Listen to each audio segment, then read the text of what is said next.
issue of Palestine. Usually when I read commentary on the history of Palestine, it's grossly unbalanced, either all pro-Jewish or pro-Arab. And I take a middle position, and I'll tell you why. Overall, a lot of people accuse me of being more pro-Jewish than pro-Arab. And I don't think that I am. I simply try to be fair in my assessment of this region and the problems that have faced it in the past and the problems that are facing it today. And the first thing I'd like to mention is that the Arabs gave up what was probably the sweetest deal they'd ever been offered by the British White Paper of 1939, which repudiated all the promises the British had made to the Jews.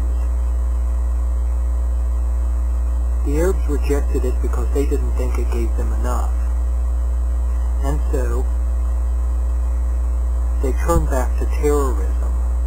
And from 1936 to 1939, the Grand Mufti of Jerusalem, who had fought against the British in World War I, led a revolt terrorizing Jews and the British, and killing hundreds, if not thousands, of people in the process. I don't see this referred to a whole lot, but I do hear a lot about the King David Hotel and the massacre of Deir Yassin, which were both carried out by Menachem Begin and the Irgun. The Irgun, by the way, was a Jewish organization that was a lot like Hamas.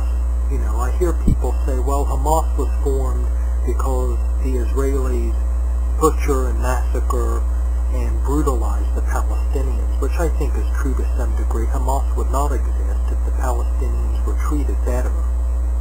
But the Irgun was formed as well as a response to Arab attacks on Jews.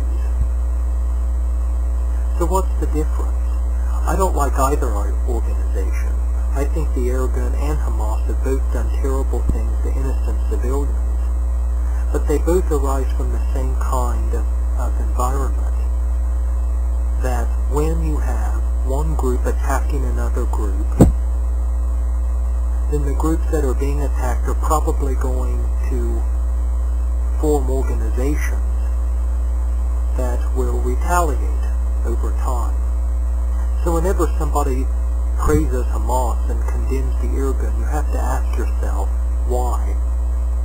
Why is it that the Arab revolt that lasted 3 years and took more victims than the King David Hotel and the Deir Yassin massacre combined?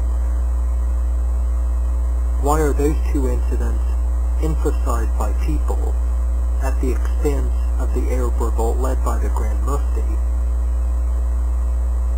The White Paper deal offered to the Arabs was the best deal that they've ever gotten. Almost all of Palestine was going to be given to them, along with the Transjordan region, which is what most of Palestine was anyway. That's where most of the Palestinians lived and encompassed most of Jerusalem, the Jewish holy city. A small minority of Jews lived in Palestine, along with the majority Arabs. But the Jews who had come to Palestine in the early 1900s and established settlements there, and lived peacefully with Arabs until the start of World War I. What happened? Well, the British Mandate of Palestine, which was created after World War I with the fall of the Ottoman Empire, the Jews basically were granted a small sliver of Palestine where Jews had already settled, and the British pledged their commitment to a Jewish homeland in the Balfour Declaration, which is cited by some as being the reason why the U.S. entered World War I, which it's not, in my view, but perhaps some think that. The White Paper of 1939 violated the mandate and, as I mentioned, repudiated all the promises that had been made to the Jews. The Irgun was largely as well. an organization formed to take revenge on the British for their lies and deceptions towards the Jews, who saw Palestine as a refuge, and many refugees from Nazi Germany who were being persecuted by the Nazis fled to Palestine, but the British restricted immigration in order to appease the Arabs. This is another concession the British made to the Arabs, who wanted Jews to quit coming. It's namely the Grand Mufti and other Palestinian officials. By the way, the Grand Mufti also terrorized moderate Arabs who were willing to go to the bargaining table with the British and the Jews. You have to ask yourself, why would the Arabs reject this deal in 1939, which gave them almost all of Palestine? Is it because they wanted the whole region with no Jews in it whatsoever? Is this why the Grand Mufti would meet with Hitler and essentially try to get Hitler to pledge his commitment to a plan that in the event of a German victory and German intrusion into the Middle East, the Jews of Palestine would be exterminated or physically removed from Palestine, all Jews, including those who had been there since the early 1900s and Jews that had always been there, living with the Arabs.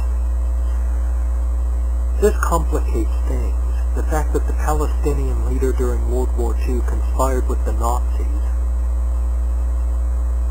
and the fact that there is, as I mentioned, an imbalance.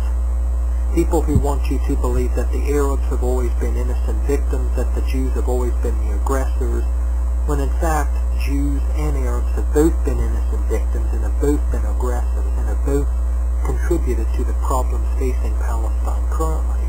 Imagine what the Kurds would do if offered a deal like the Arabs got in 1939. The Kurds are scattered all over the Middle East by the millions. They are an ethnic group that essentially wants their own state and their own government, political autonomy and territorial autonomy. But the land that they believe belongs to them is part of different nations like Syria and Turkey and Iraq.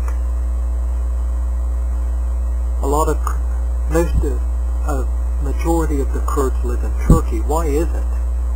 The Kurds would jump at the opportunity to have a deal half as good as the one offered to the Arabs in 1939, because the Kurds have been denied their autonomy and their self-government by Saddam Hussein even, who brutalized them beyond measure, and they're still excluded.